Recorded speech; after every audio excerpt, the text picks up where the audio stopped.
بسم اللہ الرحمن الرحیم۔ السلام علیکم ورحمۃ اللہ وبرکاتہ۔ دوستوں میں ہوں انس، آپ میرے ساتھ دیکھ رہے ہیں اشاعت ٹی وی یوٹیوب چینل۔ اگر آپ نے ہماری چینل کو ابھی تک سبسکرائب نہیں کیا، سبسکرائب کر لیں۔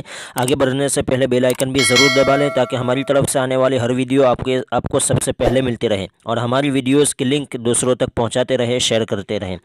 ممبئی عدالت نے تبلیغی جماعت معاملے میں ملک اور بیرونی ملک کے جماعتیوں کے خلاف درج FIR کو یہ کہتے ہوئے رد کر دیا کہ انہیں بلی کا بکرا بنایا گیا ہے۔ عدالت نے کہا کہ اس معاملے میں تبلیغی جماعت کے لوگوں کو ہی انفیکشن کا ذمہ دار بتانے کا پروپیگنڈا چلایا گیا، جو مناسب نہیں۔ بامبے ہائی کورٹ نے ساتھ ہی میڈیا کو اس عمل کے لیے پھٹکار بھی لگائی ہے۔ بامبے ہائی کورٹ نے سنیچر کے روز معاملے کی سماعت کرتے ہوئے واضح لفظوں میں کہا کہ دہلی کے مرکز میں آئے غیر ملکی لوگوں کے خلاف پرنٹ اور الیکٹرانک میڈیا میں بڑا پروپیگنڈا چلایا گیا۔ ایسا ماحول بنانے کی کوشش کی گئی جس میں ہندوستان میں پھیلے ہوئے کورونا وائرس انفیکشن کا ذمہ دار انہی بیرونی ملک کی تبلیغیوں کو بنانے کی کوشش کی گئی۔ تبلیغی جماعت کو بلی کا بکرا بنایا گیا۔ ہندوستان میں انفیکشن کے تازہ اعداد و شمار ظاہر کرتے ہیں کہ عرضی دہندگان کے خلاف ایسے ایکشن نہیں لیے جانے چاہیے تھے۔ غیر ملکیوں کے خلاف جو کارروائی کی گئی اس پر ندامت کرنے اور ازالے کے لیے مثبت قدم اٹھائے جانے کی ضرورت ہے۔ عدالت کی بینچ نے اپنی بات کو آگے بڑھاتے ہوئے یہاں تک کہا کہ ایک سیاسی حکومت اس وقت بلی کا بکرا ڈھونڈنے کی کوشش کرتی ہے جب وبا یا آفت آتی ہے، اور حالات بتاتے ہیں کہ ممکن ہے کہ ان غیر ملکیوں کو بلی کا بکرا بنانے کے لیے منتخب کیا گیا ہو۔ اس دوران بینچ نے یہ بھی کہا کہ کسی بھی سطح پر یہ انداز ممکن نہیں ہے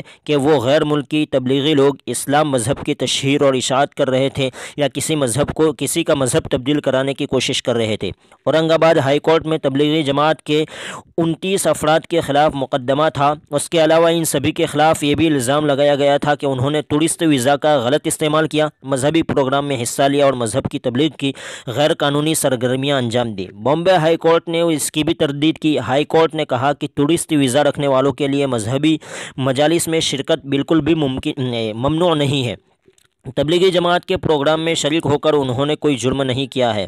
جسٹس نالندے نے تبصرہ کرتے ہوئے کہا، تبلیغی جماعت مسلمانوں سے الگ نہیں ہے بلکہ اسی کا حصہ ہے۔ اس جماعت کا کام مذہبی اصلاح اور ریفارم ہے۔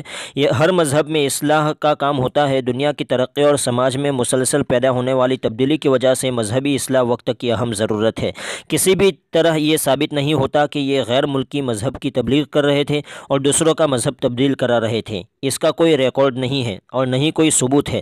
ریکارڈ یہ بھی بتا رہا ہے کہ یہ غیر ملکی ہندوستانی زبان جیسے اردو یا ہندی بولنے پر قدرت نہیں رکھتے ہیں، بلکہ ان کی زبان عربی، فرینچ یا کچھ اور ہے، جس بنیاد پر بالکل نہیں کہا جا سکتا کہ ان غیر ملکیوں کا مقصد مذہبی اصلاح اور اس کی تبلیغ ہے۔ یہ تمام الزامات بے بنیاد ہے اور یہ بالکل نہیں کہا جا سکتا کہ ان کے منشا مذہب کا فروغ اور دوسروں کا مذہب تبدیل کرانا تھا۔ جسٹس نالندے نے اپنے تبصرے میں مزید کہا کہ پرنٹ اور الیکٹرانک میڈیا نے جان بوجھ کر مرکز نظام الدین میں آئے تبلیغی جماعت کے اراکین کے خلاف منفی پروپیگنڈا کیا اور یہ بتایا کہ انہی لوگوں کی وجہ سے بھارت میں کورونا پھیل رہا ہے۔